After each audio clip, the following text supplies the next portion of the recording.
اب ہمیں دیکھنا یہ ہے کہ وجوہ اعجاز قرآن مجید کے کیا کیا ہے۔ معجزہ تو یہ ہے، حضور کا اصل معجزہ یہ ہے، لیکن معجزہ کس کس پہلو سے ہے؟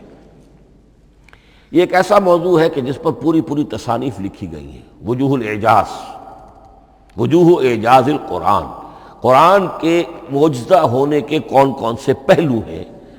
اس کا واقعہ یہ ہے کہ احصاء ناممکن ہے، اور جیسے جیسے زمانہ آگے بڑھے گا اس کے اور پہلو واضح ہوتے جائیں گے۔ سنوریہم آیاتنا فی الآفاق وفی انفسہم حتی یتبین لہم انہ الحق۔ لیکن یہ کہ کس کس پہلو سے یہ معجزہ ہے، چند موٹی موٹی باتیں ضرور سمجھ لیجئے۔ لغت، ادب، فصاحت، بلاغت، عذوبت، مٹھاس، اس کے اعتبار سے قرآن معجزہ ہے۔ لیکن اس اعتبار سے قرآن معجزہ ہے یا تو تھا اپنے زمانے کے عربوں کے لیے، غیر عرب کے لیے تو نہیں تھا۔ غیر عرب جو ہے قرآن مجید کی جو بھی فصاحت و بلاغت ہے، اس کا جو لٹریری بیوٹی ہے، اس کو تو وہ اپریشیٹ نہیں کر سکتا تھا۔ یہ حصہ جو ہے یا تو عربوں کے لیے تھا اس وقت دائمی، یا آج بھی عرب کچھ نہ کچھ، بہرحال عربی ان کی زبان ہے، وہ پڑھتے ہیں، جیسا کہ میں نے عرض کیا تھا، چاہے عیسائی ہوں اور چاہے یہودی ہوں، وہ بھی اپنے ہاں لٹریچر کی، عربی لٹریچر کی ہائیسٹ کتاب کی حیثیت سے قرآن مجید پڑھانے پر مجبور ہے۔ ایک پہلو اس کا یہ ہے، اور اسی کے حوالے سے نوٹ کیجئے حضرت لبید رضی اللہ تعالی عنہ، یہ سبع معلقہ کے شعراء میں سے تھے آخری۔ عربوں میں چونکہ اس کا بڑا چرچا تھا شاعری کا، تو ان کا جو سالانہ جشن ایک ہوتا تھا، اس میں وہ بہت بڑے بڑے شعراء سب جمع ہوتے تھے، اپنے اپنے قصیدے پڑھتے تھے، اور جس کا قصیدہ سمجھا جاتا تھا کہ سب سے اعلیٰ ہے، سب سے بلند ہے، سب سے عمدہ ہے، اب اسے اس سال کے لیے وہ گویا کہ ملک الشعراء اس کو مانا جاتا تھا کہ یہ شاعروں کا بادشاہ ہے، اور تمام شاعر اسے سجدہ کرتے تھے بالفعل، اور اس کے قصیدے کو کعبے کی دیوار کے ساتھ ٹانگ دیا جاتا تھا، معلق کر دیا جاتا تھا۔ ایسے 7 قصیدے ہیں جن کے مجموعے کا نام ہے سبع معلقہ۔ اس سبع معلقہ جو ہے 7 جو سلسلے ہیں، ان میں آخری حضرت لبید کا ہے۔ وہ ایمان لے آئے، ایمان لانے کے بعد انہوں نے شعر کہنا چھوڑ دیا۔ اس پر حضرت عمر نے ایک دفعہ ان سے کہا کہ لبید اب آپ شعر نہیں کہتے۔ ان کا جواب تھا ابعد القرآن، کیا قرآن کے بعد بھی کسی کے لیے کوئی موقع ہے کہ وہ کچھ کہنے کی کوشش کرے؟ فصاحت اور بلاغت کی تو معراج قرآن مجید ہے، وہ آ چکی ہے۔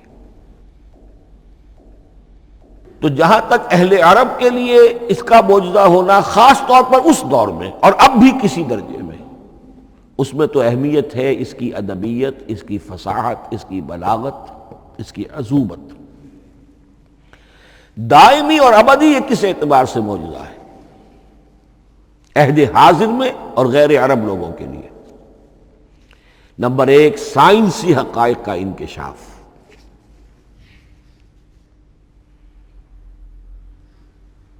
جس طریقے سے کہ یہ سائنسی حقائق منکشف ہوتے چلے جا رہے ہیں ابدی طور پر، میں ڈاکٹر مورس بکائی کا حوالہ دے چکا ہوں اور پروفیسر ڈاکٹر کیتھل مور کا حوالہ دے چکا ہوں، ان کو ذہن میں رکھیے۔ سنوریہم آیاتنا فی الآفاق وفی انفسہم حتی یتبین لہم انہ الحق۔ نمبر 2، حضور کا وہ کارنامہ کہ آپ نے ایک عظیم انقلاب برپا کر کے دکھایا، اور وہ نظام قائم کر کے دکھایا کہ جس سے بہتر، جس سے عادلانہ، جس سے زیادہ منصفانہ کوئی نظام دنیا میں نہ آج تک قائم ہوا ہے، اور نہ اس کی کوئی دوسری نظیر پیش کی جا سکتی۔ یہ ہے سب سے بڑا معجزہ، اور معجزہ ہوا قرآن سے۔ اتر کر حرا سے سوئے قوم آیا اور ایک نسخہ کیمیا ساتھ لایا۔ یہ سارا معجزہ، جیسا کہ میں نے شروع میں عرض کیا ہے، محمد اور قرآن دونوں مل کر بینہ بھی ہے تو رسول من اللہ یتلو صحفا مطہرۃ فیہا کتب قیمہ، اور قد انزل الیکم ذکرا رسولا یتلو علیکم آیات اللہ المبینات۔ یہ معجزہ جو ہے جس کے حوالے سے دنیا میں بڑی بڑی شخصیات نے شہادت دی، ایم این رائے اس صدی کا ایک بہت بڑا انقلابی شخص، کمیونسٹ انٹرنیشنل کا رکن، اس صدی کی ابتدا میں جو شعلہ تھا، جو غلغلہ تھا، جو ولولہ تھا بولشوک ریولوشن کا، اور جو دنیا کے اندر ایک دھوم مچ گئی تھی، اس کو ذہن میں رکھیے۔ اور اس پہ کمیونسٹ انٹرنیشنل کا رکن ایم این رائے، 1920 میں اس نے لاہور میں ایک خطبہ دیا تھا، ہسٹوریکل رول آف اسلام، اور اس نے کہا تھا تاریخ انسانی کا عظیم ترین انقلاب وہ ہے کہ جو محمد نے برپا کیا صلی اللہ علیہ وسلم۔ آج بھی یہ کتاب بھارت میں چھپتی ہے، بامبے کا ایک پبلشر شائع کرتا ہے، historical role of Islam by M N Roy. پھر آگے چلیے، ایچ جی ویلز اگرچہ انتہائی رقیق حملے کرتا ہے حضور کی زندگی کے بعض پہلوؤں پر، جیسے رشدی نے کیے ہیں یا جیسے تسلیمہ نسرین ایک بنگالی خاتون نے کیے ہیں، اسی طرح کے حملے کیے اس نے بھی۔ اور یہ اس لیے بتا رہا ہوں کہ یہ اسٹیبلش ہو جائے کہ وہ دوست نہیں ہے، دشمن ہے۔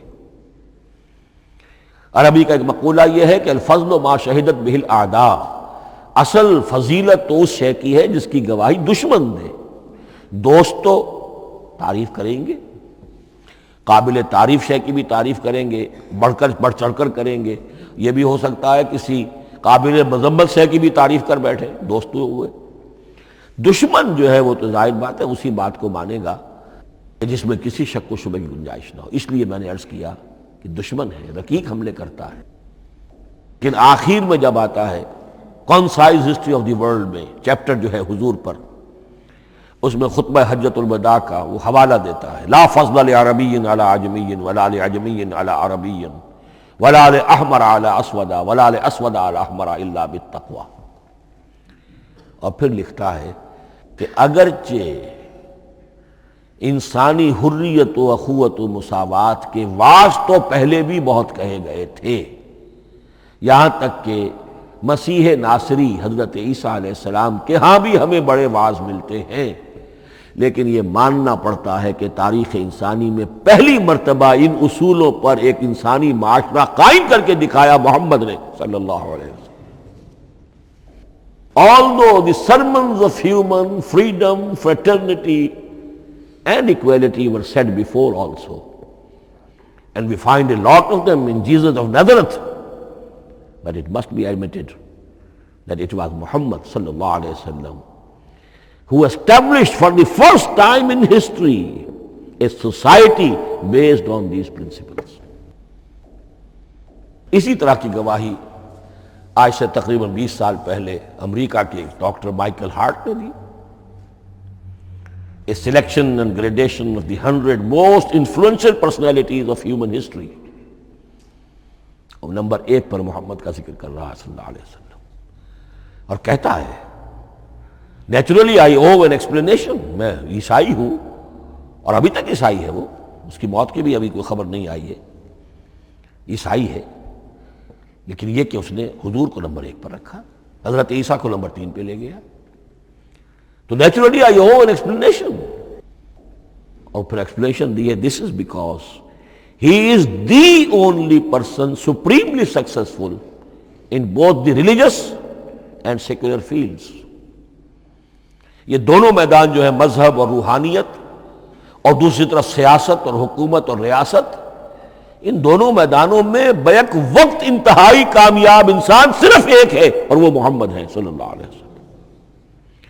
یا تو آدمی اس میں اونچا ہوتا ہے، روحانیت میں ہے، دین میں ہے، اخلاق میں ہے، تو سیاست اور ریاست میں زیرو ہوگا، یا کوئی بہت بڑا بادشاہ ہے، بڑا حکمران ہے، بڑا فاتح ہے، سکندر اعظم ہے، تو وہ اخلاقیات میں اور روحانیات میں زیرو نہیں، مائنس ہوگا۔ یہ معاملہ کہ دونوں میں، this is because he is the only person supremely successful in both the religious and the secular fields۔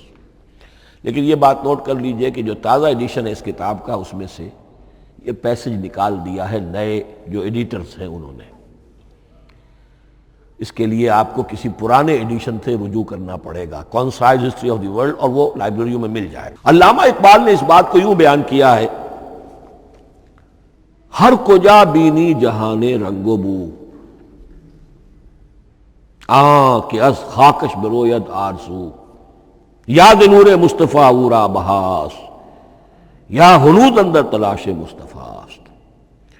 اس دنیا میں تمدن کے اعتبار سے، اخلاق کے اعتبار سے، معاشرت کے اعتبار سے کہیں کوئی خوبی اگر تمہیں نظر آتی ہے، کوئی رمق نور کی، خوبی کی، بھلائی کی، رنگ و بو، جان لو کہ یا تو وہ نور محمدی سے مستعار لی گئی ہے، اور یا ابھی تک انسان ابھی محمد کی تلاش میں ہے، ادھر جا رہا ہے، قافلہ ادھر جا رہا ہے، نو انسانی کا چاروں ناچار ادھر جا رہا ہے۔ سوشل ایوولوشن کا پروسیس انسان کو افراط و تفرید کے دھکوں کے باوجود تدریجاً لے کر جا رہا ہے بحیثیت مجموعی پوری مین کائنڈ کو اسی بات کی طرف کہ جس کی طرف دعوت دی تھی محمد رسول اللہ صلی اللہ علیہ وسلم۔ ہر کجا بینی جہان رنگ و بو، کہ از خاکش بروید آرزو، یا ز نور مصطفیٰ اورا بہاست، یا ہنود اندر تلاش مصطفیٰ است۔ اسی اعتبار سے میں ایک بات اور کہہ رہا ہوں، اس پہلو سے واقعہ یہ ہے کہ میرے نزدیک اس دور میں اعجاز قرآن کی سب سے بڑی نمائندہ شخصیت، اعجاز